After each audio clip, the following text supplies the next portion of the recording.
al apóstol Elías, y pues estamos usando la radio para compartir pues estas herramientas de interpretación que pues tienen la idea de ayudarnos a captar mejor el análisis de la palabra, la interpretación de la palabra.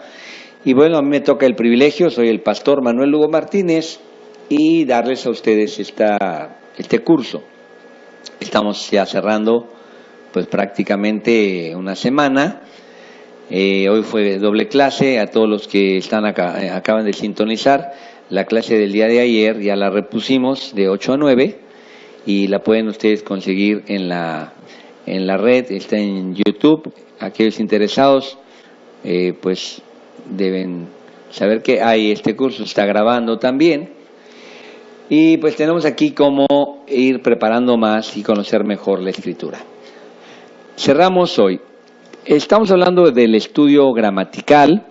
En la clase previa estuvimos hablando de que se selecciona el texto y se ora al Señor, se tienen las herramientas, ves la palabra que más se repite, ves la palabra más llamativa, le quiere dar profundidad al texto.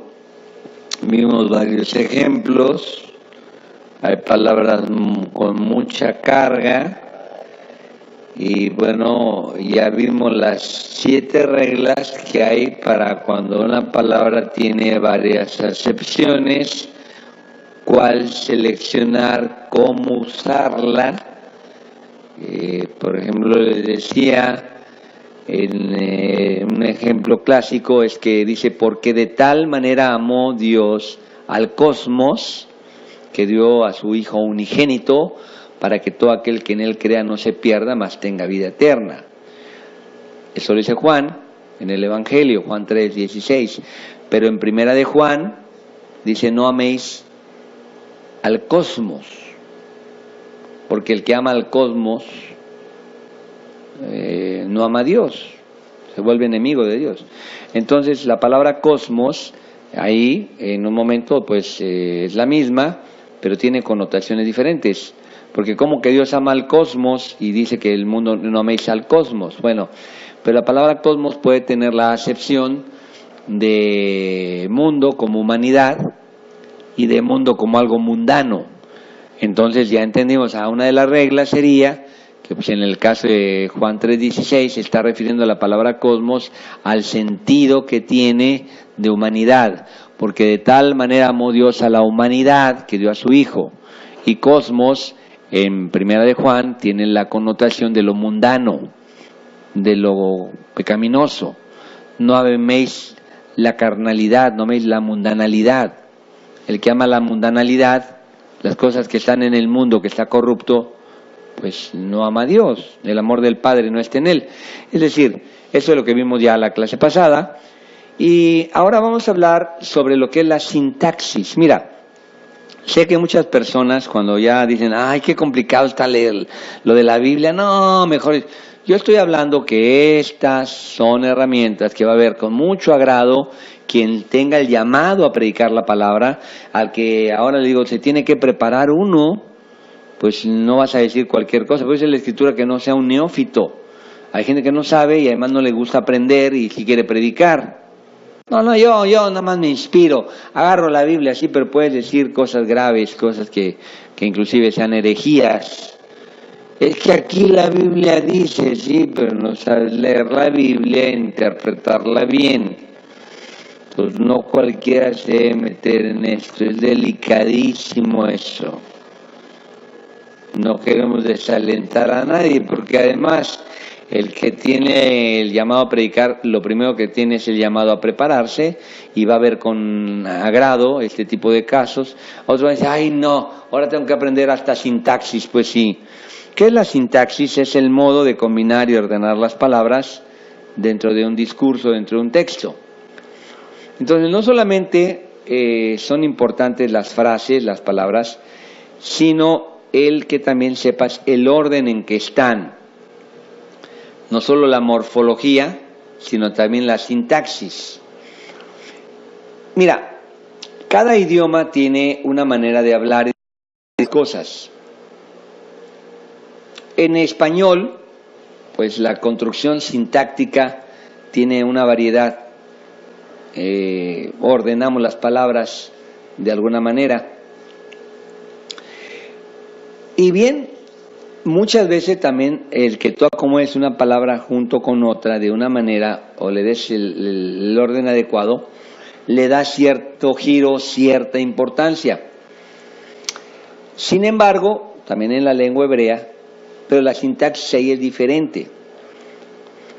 ¿Cuál es el orden de la síntesis, la sintaxis? Es decir, ¿cómo acomodas todas las palabras para que éstas cumplan?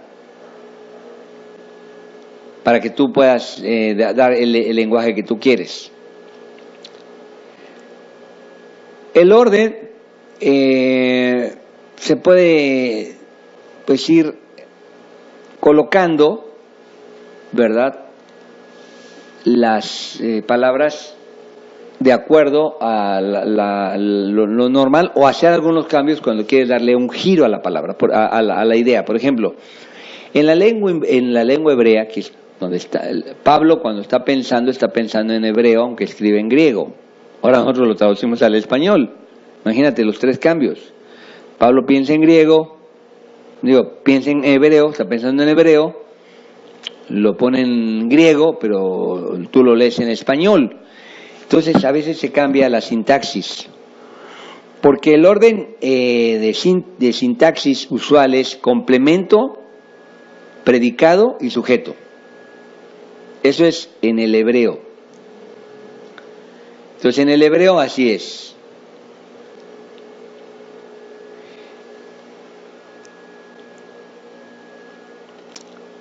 Pero en algunos momentos en el texto se hace un cambio. Primero es el complemento circunstancial, el predicado y luego el sujeto. Eso es en el hebreo. ¿Cuál sería? Pues el camino de Dios es perfecto. Eso sería como el Salmo 18:3, ¿no? El camino de Dios es perfecto. Sin embargo, así es como ellos se traducirían. Cuando aquí se cambia en la sintaxis, estoy hablando de la sintaxis, del orden que llevan las palabras en una frase, en ocasiones, aunque la sintaxis en el griego es complemento, predicado y sujeto, pero en el hebreo es complemento, predicado y sujeto, en ocasiones invierte la sintaxis, se invierte y se pone primero al sujeto.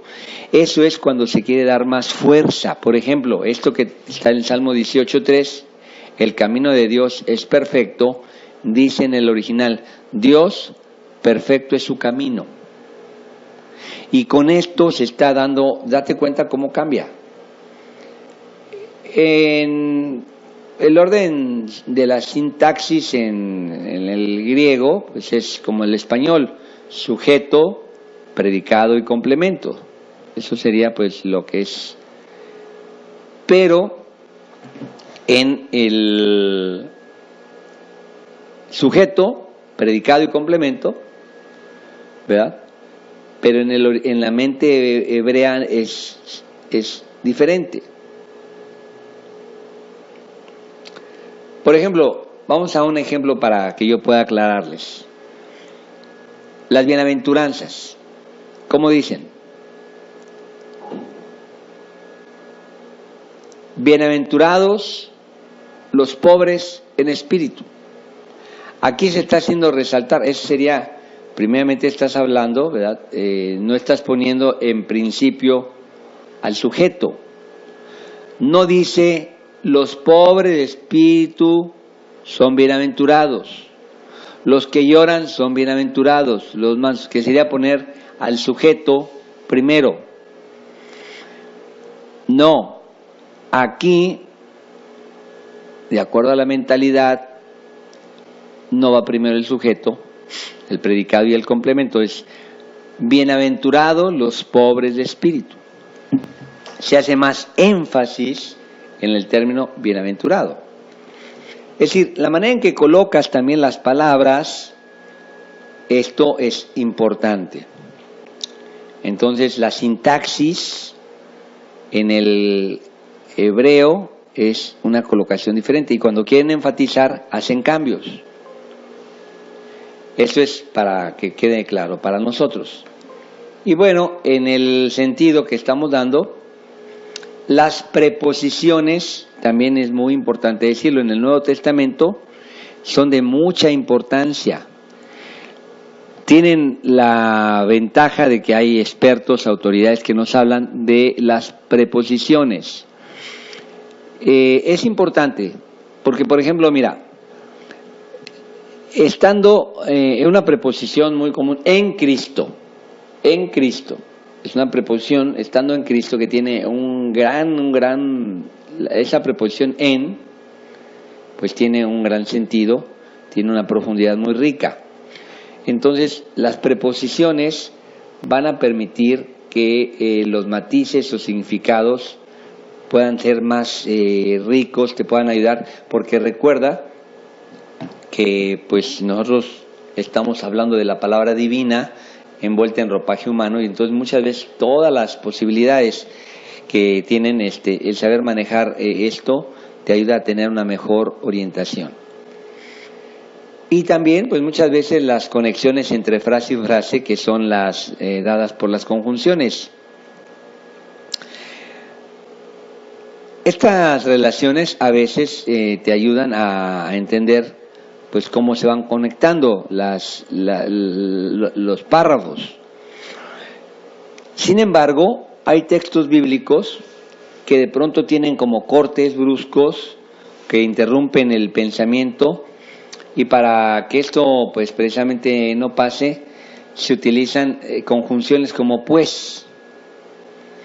El que me confiese delante de los hombres, yo también le confesaré delante de mi Padre. Vea, pues esta es una frase. Y después de ella viene: así que no temáis, valéis vosotros más que muchos pajarillos. Pues aquí no hay lógica. Lo que pasa que, aunque están conectadas con la conjunción, no es las porciones que las fueron como acomodándolas, como pegándolas, y no siempre tienen una conexión, aunque estén en el mismo capítulo. Eso es muy importante. Hay que saber dónde termina una idea para que tú no metas más de la idea, para que te quede más claro. Porque en esas conjunciones que están ahí, así que no temáis, pues valéis vosotros mucho más que los pajaritos, ¿verdad? Pues obviamente esto, para ver, pues está conectado ahí. ¿Por qué lo pusieron ahí? Bueno, se habla de la obra misionera en Mateo 10, 5 al 15, ¿verdad? ¿Y por qué habla de los pajarillos? Bueno, porque ahí se quiere dar no es en la misma línea de pensamiento, pero se colocan porque se trata de enfrentar la idea de que cuando tú vas a ir a predicar el Evangelio, pues en un momento dado podrías sufrir de la persecución, y debes confiar que así como Dios cuida a los pajarillos, pues te puede cuidar a ti. Pero está muy forzado, sin embargo en el texto está, porque es una situación que debes tener muy muy en cuenta. Entonces aquí ya tenemos la ventaja de tener pues el entendimiento del lugar de las conjunciones, de la sintaxis. ¿Por qué es importante esto? Porque mira, el sentido de las frases ha de estar en consonancia con el propósito del pasaje. Es muy importante la gramática. Mira, en ejemplo de Lucas 7:47, hay una historia muy interesante. Cuando llega una mujer y lava los pies del Señor, y luego la critican los fariseos, y el Señor dice esta frase: sus muchos pecados le son perdonados porque amó mucho. Oti, porque amó mucho. Ahí está esa conjunción oti. Y pues se puede traducir correctamente por porque amó mucho. Pero con esto vamos a desvirtuar el sentido. Porque esta mujer había pecado y amó mucho y por eso sus pecados son perdonados. Sin embargo, ¿qué estamos diciendo? ¿Que la mujer amó mucho a Jesús y por eso fue perdonada? Aquí no tenemos una interpretación adecuada si no nos damos cuenta, ¿verdad?, de que la conjunción que se traduce como porque amó mucho, pues no alcanza a captar todo el sentido del texto. Esta mujer fue perdonada, no porque hubiera amado mucho. La interpretación diría, su mucho amor que se demuestra al lavarme los pies es porque sus muchos pecados son perdonados. Quedan perdonados sus pecados, que son muchos, y por eso muestra mucho amor. Es decir, la conjunción oti, si la traducimos como es, sus muchos pecados le son perdonados porque amó mucho, no daría una idea clara. Más bien la traducción, como algunos lo hacen en algunas versiones, es, quedan sus pecados perdonados, por eso muestra mucho amor.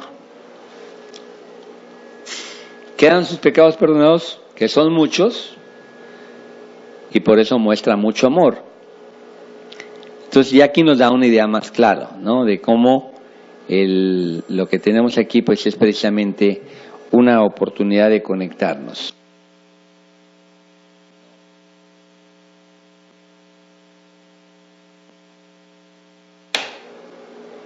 Y bueno, pues aquí esto nos da una oportunidad de decir, bueno, porque si no vamos a entrar en una situación complicada. Una de las frases que debemos entender de acuerdo a estos contextos son, pues que nosotros tengamos en claro, ¿verdad? En el Padre Nuestro, por ejemplo, pues lo que estamos viendo ahí, pues dice, perdona nuestras deudas, así como nosotros perdonamos a nuestros deudores. ¿Qué parece ahí? Bueno, que pues en un momento dado a ti se te va a perdonar porque se te perdona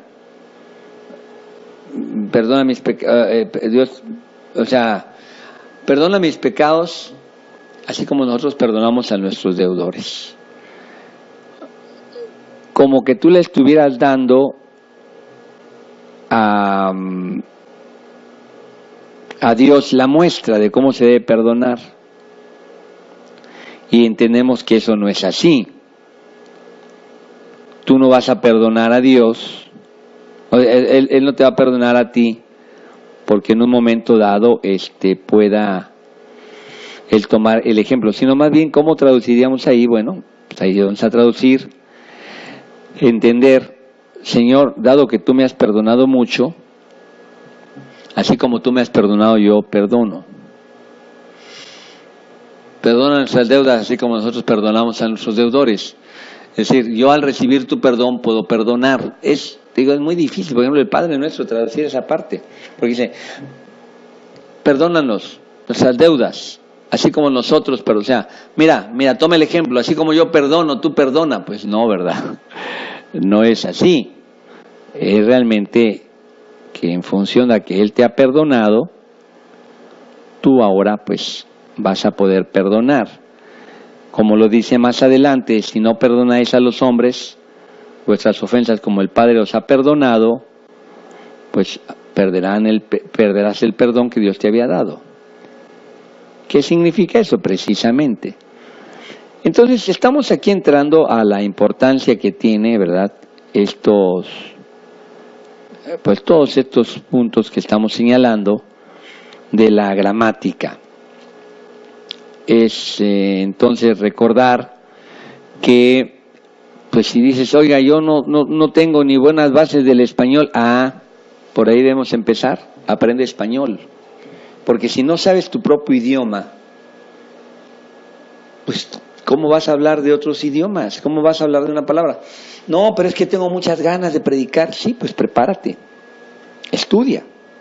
No, es que Dios me manda a predicar. Bueno, ve, pero ve con esa consigna, que si dices algo que no debes decir o interpretas mal algo, pues será muy complicado. Mira, una vez yo estaba en un parque, recuerdo esto, estaba en uno de los parques de la ciudad, me senté, venía yo caminando, venía cansado, me senté y vi que una persona estaba evangelizando, un joven estaba evangelizando a otro y le estaba hablando. Y de pronto vamos a hablar de las parábolas, es maravilloso hablar de las parábolas, vamos a hablar de los métodos de interpretación de la parábola, pero la parábola es algo muy profundo, muy tremendo, muy complejo. Y la persona le dice, mira, ¿tú has oído las parábolas? Le dice, ¿sabes lo que es una parábola? No, dijo la persona, no sé. Y ahí me puse muy atento a lo que él estaba diciendo.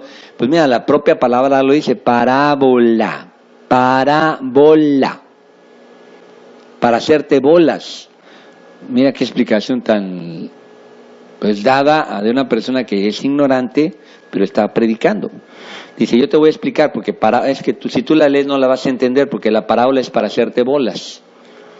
Imagínate cada sandez que se dice, cada cosa que se habla en los púlpitos, en los micrófonos, aún en la radio. He escuchado yo cada predicación que mejor le cambio, porque una serie de herejías y de atropellos al texto, porque lo están leyendo, pero no saben gramática ni español, a menos conocer la gramática. Y entonces, no quiero descalificar a nadie, lo vuelvo a decir, pero el que esté interesado en predicar la palabra va a ser una persona que haga lo necesario por capacitarse.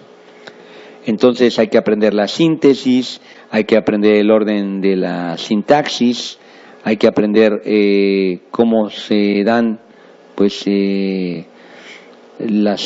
la presencia, ¿verdad?, de las preposiciones. Para todo esto hay diccionarios, les he dado algunos ejemplos, las conjunciones, porque eso nos va a ayudar. Aquí, más aquel a quien se perdona poco, poco ama. Entonces aquí las traducciones de esto que decíamos es que, si no, vamos a irnos, porque mucho amó, mucho se le perdonó. No, se le perdonó, y por eso que se le perdonó ella muestra mucho amor. Así es que espero que esto nos esté ayudando. Ahora vamos a entrar al tema de hoy. Ya el tema de hoy también tiene que ver con los modismos. En todas las lenguas hay modismos. Son palabras, son modos de hablar que se apartan un poquito de las reglas de la gramática. Que la idea que traen literal no es la idea que se quiere dar. Todos los idiomas tienen modismos. Un modismo es una idea que se recoge, pero donde la idea no se va a interpretar de manera literal porque no tendría sentido. Voy a ponerte algunos ejemplos. Y esto porque hay modismos, muy interesantes modismos, en el idioma de la Biblia, en el griego, en el hebreo. Y estos modismos, al no entenderse, distorsionamos todo. Por ejemplo, si en español alguien dice, ¿verdad?, es que Juan perdió la cabeza por Aide, pues se entiende, ¿verdad?, que no es que nadie va a pensar que se le desprendió la cabeza de su cuerpo, ¿no?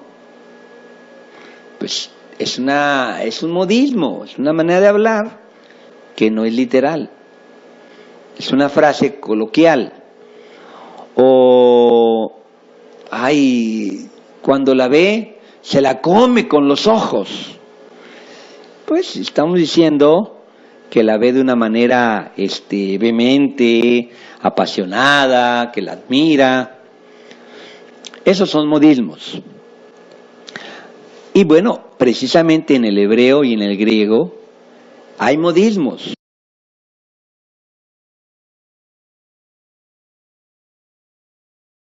Los tenis. Pues alguien que no sabe ese modismo, está leyendo pues el texto en español, una persona que no conoce bien la cultura, y si estaba muy enfermo y a eso de las 3 de la mañana estaba grave y colgó los tenis. Bueno, si la persona no conoce el modismo, va a pensar que el enfermo que estaba ya agonizando se levantó, agarró sus tenis, pues agarró un martillo, pone un clavo y cuelga los tenis. Pues ese modismo se usaba, ya casi no se usa, pero antes se usaba para hablar de alguien que había muerto. Ya colgó los tenis, decían. O ya se petateó, porque hace muchos años las culturas aquí no había cajones de muerto como hay ahora, no había ataúdes, envolvían al muerto en un petate. Dicen, pues ya se petateó. Pues estaba agonizando y como a las 3 de la mañana se petateó. Y pues quien no sepa el modismo va a decir, pues no, ¿qué tiene que ver un petate?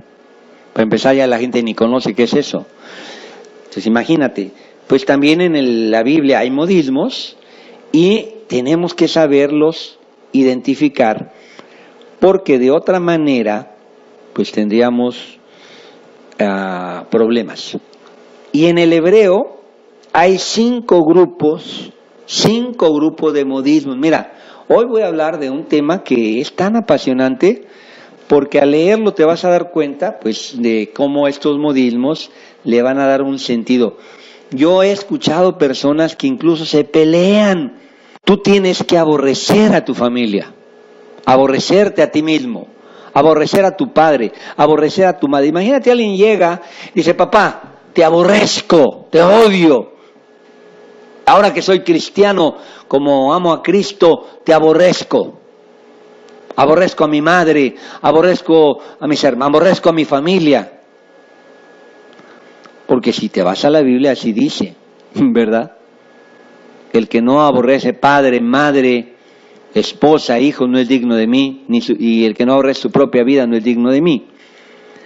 Este es un modismo que obviamente no se trata de interpretar literalmente. Que este modismo, ¿cómo se traduciría? Donde se está tomando, ¿verdad?, lo absoluto por lo relativo. Sería expresar ¿qué expresa? Que tú le debes tener un amor superior a Jesucristo, a Dios, por encima de todo. Ya la traducción diría, el que ama más a su padre y a su madre que a mí no es digno de mí. El que pone en primer lugar a su papá, su trabajo, a su esposa, a su esposo. Y el Señor, yo soy el primero. Él no anda regateando, Él no ocupa segundos lugares. En el trono de tu corazón, en ese trono solo se sienta Él y no comparte con nadie. Te lo hizo saber Abraham. Abraham, toma al hijo que tú amas, ve y mátalo. Y sí, Señor. Después le dijo el Señor, ya entendí que tú me tienes en prioridad. Y por eso te voy a bendecir y van a ser benditas todas tus generaciones y de tu simiente, de Jesucristo, serán benditas todas las familias de la tierra. Entonces, este es un modismo. También cuando dice la Escritura, ¿verdad? A Jacob amé, a Esaú aborrecí. Son los dos hijos que tuvo, pues, Isaac. Dice la Escritura que Dios amó a Jacob y aborrecí a Esaú. Aquí Dios le dio la preferencia a Jacob porque Esaú le había dado la espalda a Dios, entonces Dios prefirió a Jacob, pero no es que haya aborrecido. Son maneras donde para darle intensidad a lo que el Señor está queriendo hablarnos, qué mejor manera, mira, qué fuerte la frase, el que no aborrece a padre y madre no es digno de mí, el que no pone a Dios en primer lugar.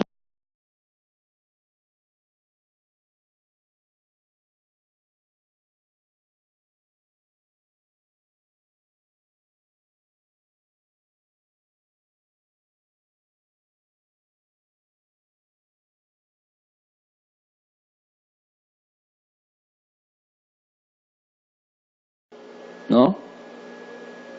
Pues es un modismo, es una manera de hablar que no es literal. Es una frase coloquial. O, ay, cuando la ve, se la come con los ojos. Pues estamos diciendo que la ve de una manera vehemente, apasionada, que la admira. Esos son modismos. Y bueno, precisamente en el hebreo y en el griego hay modismos y hay que conocerlos, porque si no, imagínate que alguien esté leyendo, por ejemplo, alguien está leyendo y lee una frase en español, dice, y pues ya estaba mucho tiempo enfermo y estaba en coma, estaba agonizando y a las 3 de la mañana colgó los tenis. Es una frase que bueno, casi ya no se usa, pero antes decían, ya murió, ya colgó los tenis. Pues alguien que no sabe ese modismo, está leyendo pues el texto en español, una persona que no conoce bien la cultura, y se estaba muy enfermo, y a eso de las 3 de la mañana estaba grave y colgó los tenis. Bueno, si la persona no conoce el modismo, va a pensar que el enfermo que estaba ya agonizando, se levantó, agarró sus tenis, pues agarró un martillo, pone un clavo y cuelga los tenis. Pues ese modismo se usaba, ya casi no se usa, pero antes se usaba para hablar de alguien que había muerto. Ya colgó los tenis, decían. O ya se petateó, porque hace muchos años las culturas aquí no había cajones de muerto como hay ahora, no había ataúdes, envolvían al muerto en un petate. Dicen, pues ya se petateó. Pues estaba agonizando y como a las 3 de la mañana se petateó. Y pues quien no sepa el modismo va a decir, pues no, ¿qué tiene que ver un petate? Para empezar ya la gente ni conoce qué es eso. Entonces imagínate, pues también en la Biblia hay modismos y tenemos que saberlos identificar porque de otra manera pues tendríamos problemas. Y en el hebreo hay 5 grupos de modismos. Mira, hoy voy a hablar de un tema que es tan apasionante porque al leerlo te vas a dar cuenta pues de cómo estos modismos le van a dar un sentido. Yo he escuchado personas que incluso se pelean. Tú tienes que aborrecer a tu familia, aborrecerte a ti mismo, aborrecer a tu padre, aborrecer a tu madre. Imagínate alguien llega y dice, papá, te aborrezco, te odio. Ahora que soy cristiano, como amo a Cristo, te aborrezco. Aborrezco a mi madre, aborrezco a mis hermanos, aborrezco a mi familia. Porque si te vas a la Biblia así dice, ¿verdad? El que no aborrece padre, madre, esposa, hijo no es digno de mí, y el que no aborrece su propia vida no es digno de mí. Este es un modismo que obviamente no se trata de interpretar literalmente. Que este modismo, ¿cómo se traduciría? Donde se está tomando, ¿verdad?, lo absoluto por lo relativo. Sería expresar ¿qué expresa? Que tú le debes tener un amor superior a Jesucristo, a Dios, por encima de todo. Ya la traducción diría, el que ama más a su padre y a su madre que a mí no es digno de mí. El que pone en primer lugar a su papá, su trabajo, a su esposa, a su esposo. Y el Señor, yo soy el primero. Él no anda regateando, Él no ocupa segundos lugares. En el trono de tu corazón, en ese trono solo se sienta Él y no comparte con nadie. Te lo hizo saber Abraham. Abraham, toma al hijo que tú amas, ve y mátalo. Y sí, Señor. Después le dijo el Señor, ya entendí que tú me tienes en prioridad. Y por eso te voy a bendecir y van a ser benditas todas tus generaciones y de tu simiente, de Jesucristo, serán benditas todas las familias de la tierra. Entonces, este es un modismo. También cuando dice la Escritura, ¿verdad?, a Jacob amé, a Esaú aborrecí. Son los dos hijos que tuvo pues Isaac. Dice la Escritura que Dios amó a Jacob y aborrecí a Esaú. Aquí Dios le dio la preferencia a Jacob porque Esaú le había dado la espalda a Dios, entonces Dios prefirió a Jacob. Pero no es que haya aborrecido. Son maneras donde, para darle intensidad a lo que el Señor está queriendo hablarnos, qué mejor manera, mira, qué fuerte la frase, el que no aborrece a padre y madre no es digno de mí, el que no pone a Dios en primer lugar. Entonces, ese es un modismo, usando lo absoluto por lo relativo. Ahora vamos a los modismos de filiación. El modismo de filiación, aquí tú vas a encontrar, es muy interesante. El modismo de filiación, se dice que una persona es hija o hijo de alguien o de algo, pero no lo vas a tomar en sentido literal. No es literal. Por ejemplo, los judíos estaban muy orgullosos. Nosotros, hijos de Abraham, somos. Bueno, entendemos que ellos son de la raza. Abraham solo tuvo un hijo. Yo soy hijo de Abraham. Bueno, eso lo puede decir Isaac. Jacob diría, mi abuelo. Él es mi abuelo. Pero hay muchos, entendiendo este modismo de filiación, estamos hablando, ¿verdad?, que equivale a decir participar de las características. Nosotros somos hijos de Abraham por la fe. ¿Qué quiere decir eso? Bueno, no somos hijos, no somos descendientes directos, ¿verdad? Pero es un modismo de filiación que te habla de que compartes la naturaleza, compartes la esencia, compartes la personalidad.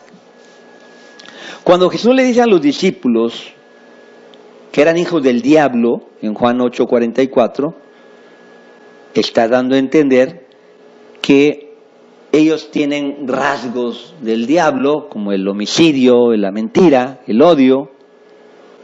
Ustedes son hijos de vuestro padre el diablo. ¿Con quién comparten la naturaleza? Ahora, por ejemplo, en la iglesia, voy a hablar de la iglesia, hay mucha gente que está en la iglesia y tú le preguntas, no, yo soy un hijo de Dios, te van a decir.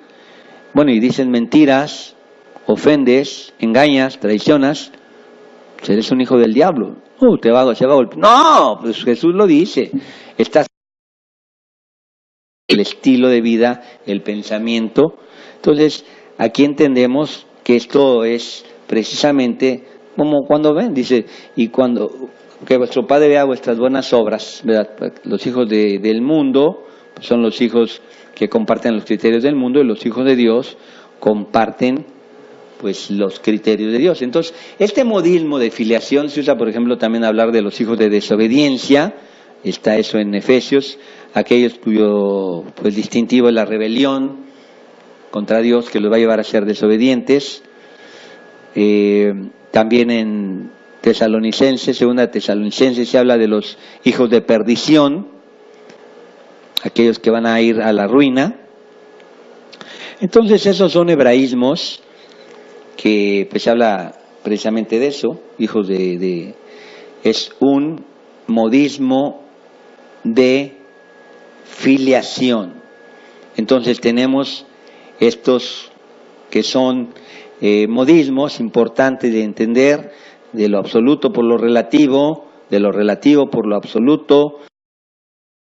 Muy importante, los modismos de tiempo. Modismos de tiempo. Aquí en español usamos mucho un modismo. Ahorita voy. ¿Qué es ahorita? Bueno, son como 4 horas a veces. Ya estoy, ya voy. En un segundo llego. Ya es un modismo de tiempo. En 2 minutos estoy allá, ya la persona sabe que no está hablando de... Y a veces, por ejemplo, hay personas que no entienden. Una vez hablaba un japonés que eso no entendía porque habló con una persona que iba a ver para un trabajo y los japoneses llegan a tiempo y habló con la persona y dice, en 2 minutos llego. y pues aquel pensando en 2 minutos, pues pasó 1 minuto, 60 segundos, otro minuto, pues no llegó y se fue. Y la persona llegó como a la media hora. Eso son modismos de tiempo que estamos usando nosotros con ciertas referencias. En la Biblia también hay modismos de tiempo. Y es muy importante. Mira, aquí especialmente quiero tocar un punto que nos va a ayudar porque, mira, para los judíos, ellos tenían la noche y el día, porque para ellos empieza noche, o sea, para nosotros el día empieza con la mañana. Para ellos, siguiendo el relato del Génesis, es la tarde y la mañana. O sea, empieza el día, por ejemplo, el día empieza a las 6 de la tarde. Y luego es la noche y el día. Así es. Entonces, un modismo de tiempo es que una noche y un día hacen una oná. La oná pues sería la tarde y el día, ¿no? La noche y el día. Oná es un día. Esa es la medida. Pero una parte de una oná, una parte, para ellos lo toman como todo un día. Bueno, date cuenta de esto, este es un modismo de tiempo.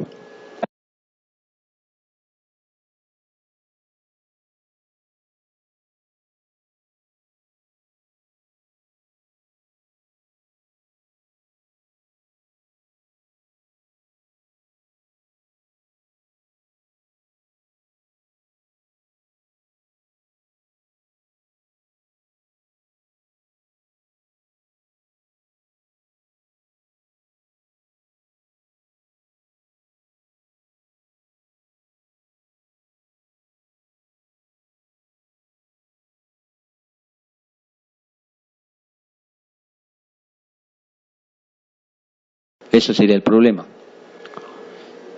Pero si le decimos que estuvo 3 días y 3 noches en el sepulcro y que fue enterrado el día viernes en la tarde antes del sábado, antes que empezara el sábado, porque el sábado empezaba a las 6 de la tarde del viernes, lo que para nosotros sería el sábado empezaría a las 6 de la tarde.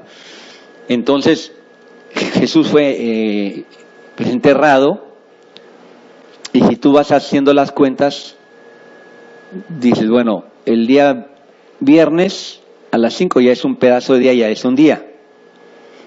El día sábado empieza a las 6 de la tarde y termina a las 6 de la mañana, son 2 días. Y luego el domingo, 3 días. Ya salieron. No, pero no sale. Bueno, es un modismo de tiempo. Pero Jesús dijo que 3 días, pues sí, pero con que haya estado una parte del día ya fue día y noche para ellos. Y te estás peleando, es que no me sale. Y entonces tuvo que haber sido el miércoles que lo enterraron para que jueves, viernes le salga. Entonces ahí con esto se resuelve el problema. Porque para los judíos este modismo de tiempo incluye que aunque haya una parte del día se toma como todo el día. Con esto ya quedaría resuelto ese problema. Ahora nos vamos a los antropomorfismos, que es otro modismo que es muy importante que consideremos. ¿Qué es un antropomorfismo? Bueno, darle a Dios, atribuirle al Señor órganos y a veces emociones que son propias del ser humano. Los ojos del Señor, la boca del Señor, el brazo del Todopoderoso, sus manos. Y esto ha sido un gran pleito para muchas personas que son intelectuales. Dicen, ¿cómo voy a creer yo que hay un ser grandototote con unas manononas? ¿De qué tamaño es el universo? ¿De qué tamaño es Dios? Pues, porque sus manos, sus ojos. Pues le estamos dando atributos a Dios, pero realmente, o reacciones que son típicamente humanas, como una figura de lenguaje, ¿verdad? Cuando decimos, Señor, tu mano de poder, pues está hablando de la acción de Dios, la mano tiene que ver con la acción, tus ojos me ven, tiene que ver el cuidado que Dios tiene, que Él está atento a todo lo que pasa, y los brazos del Señor, llévame en sus brazos, me lleva. Pues habla de ese cuidado paternal. Pues son maneras que se usan, son modismos para que la persona pueda tener una idea más clara de la enseñanza acerca de la naturaleza del Señor. Por ejemplo, en Génesis 6 leemos que se arrepintió Dios de hacer al hombre. Ese es un modismo. Obviamente sabemos cómo que Dios no es hombre para que mienta ni para que se arrepienta. Entendemos, el Señor sabía que el hombre iba a fallar, el Señor ya lo tiene, no se sorprende. Ay, me decepcionaron, me arrepiento de haber creado al hombre. Como que, ya, ¿para qué lo hice? De haber sabido ni lo creo. Te metes en un gran lío si no conoces un modismo, porque este antropomorfismo no está diciendo, ¿verdad? Dios no se sorprendió de la falla, sino que ahora Dios, que no ha cambiado tampoco en su propósito, Él va a hacer un cambio, ¿verdad? Va a arrepentirse aquí significaría que, dadas las situaciones, ahora Él va a hacer las cosas de diferente modo, va a decir, Él ahora va a haber una variación. Él es inmutable, Él es eterno, pero va a hacer un cambio de posición en respecto al hombre. Va a borrar de la faz de la tierra y va a iniciar con Noé. Son frases que tienen que ver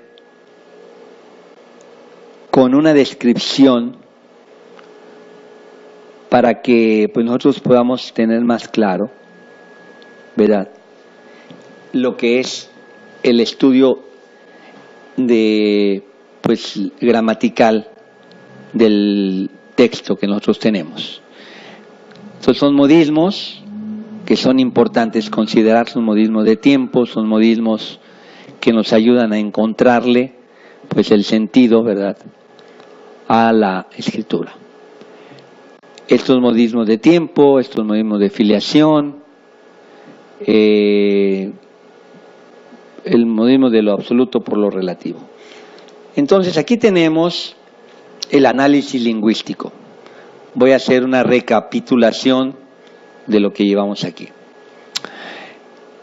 Para que nosotros podamos tener una correcta interpretación, debemos recordar que la Biblia fue escrita en hebreo, en arameo una porción pequeña en el Antiguo Testamento, en griego del Nuevo Testamento.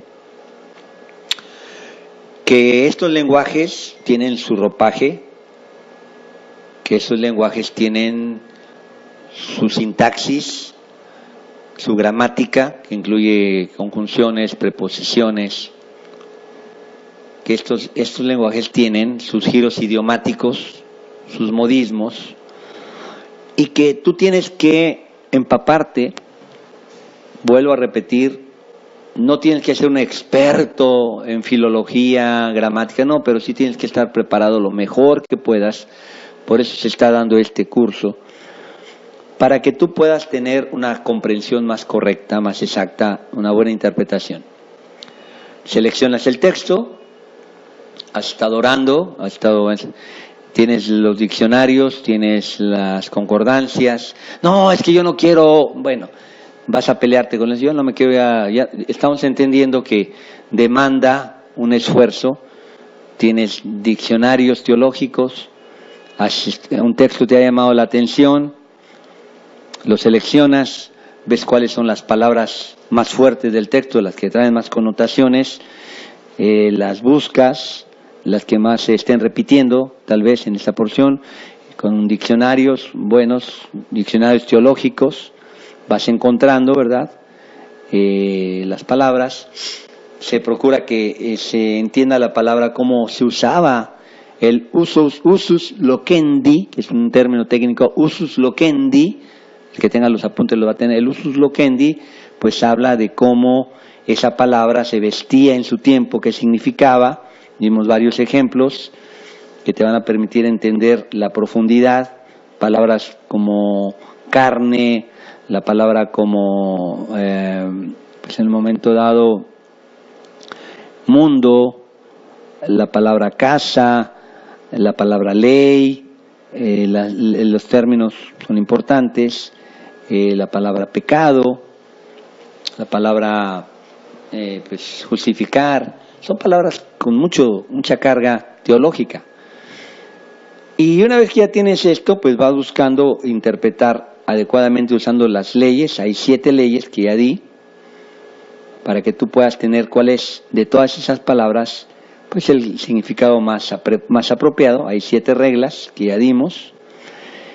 Y bueno, entender que pues estos estudios te van a permitir darle la profundidad, porque por ejemplo palabras que hoy mencioné como el arrepentimiento, pues no son tan claras, es más fácil que las confundas tú con remordimiento, ¿no?